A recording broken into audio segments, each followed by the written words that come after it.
अवस्थी जी से बात कर रहा था। एक, नीट एग्जामिनेशन के ओपन एविडेंस होने के बावजूद इस परीक्षा का रद्द न करना, और दूसरा आपके पूर्व डिपार्टमेंट से ताल्लुक रखता है और उम्मीद है कि आज आपने अखबारों की हेडलाइंस देखी होगी कि सिपाही भर्ती परीक्षा में पहले डीजी बदला प्रोन्नति बोर्ड में, फिर एजेंसी आ गई, फिर पेपर लीक हो गया, फिर जांच हो गई, पर्चा रद्द हो गया और जो आरोपी था वो चला गया बाहर, और अब तक एसटीएफ सिर्फ समन भेज रही है। सर, जो कार्रवाई के लिए जानी जाती है एजेंसी, वो सिर्फ समन भेजकर चुप बैठी है।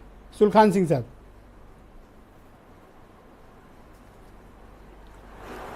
धन्यवाद वजीर जी।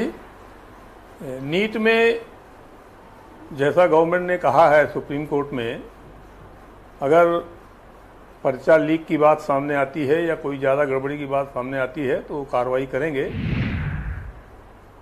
और आज संयोगवश मैं अखबार नहीं देख पाया, तो इसलिए मैं यूपी के मामले में कोई कमेंट नहीं कर पाऊंगा जी। लेकिन यूपी में पिछले 4-5 साल में बहुत सारी परीक्षाओं के पेपर लीक हुए हैं।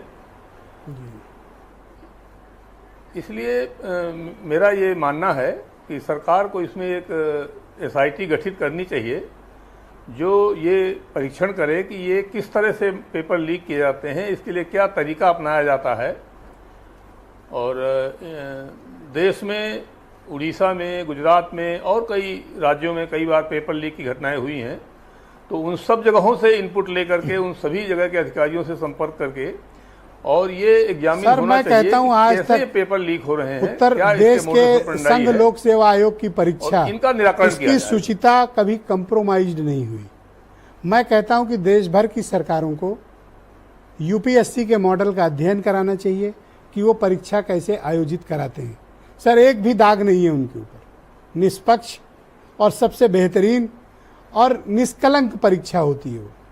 आज तक एक दाग नहीं, और अभी कुछ दिन पहले प्रीलिम्स की हुई है। सर देखिए, यूजीसी नेट के पर्चा तो सड़क पे चाय की दुकानों पे बिक गया, पर आज तक कोई बताया कि यूपीएससी का पर्चा बिका है?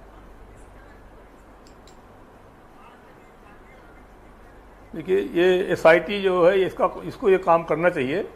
लेकिन ये मैं कह दूं कि यूपीएससी को कोई उनके खिलाफ बात नहीं है, लेकिन उनकी जो बिगेस्ट परीक्षा है सिविल सर्विसेज की, उसमें तकरीबन 4.25-4.5 लाख लोग बैठते हैं। और यूपी की कांस्टेबल की परीक्षा में भी, जैसा मैंने अखबारों से पढ़ा था, करीब 25 लाख लोगों ने अप्लाई किया था। तो मैं मॉडल की बात कर रहा हूँ सर, आप उस मॉडल को अपना सकते हैं और एक लार्ज स्केल पे एग्जामिनेशन कर सकते हैं। बिल्कुल अपनाया जाना चाहिए। ऑलराइट।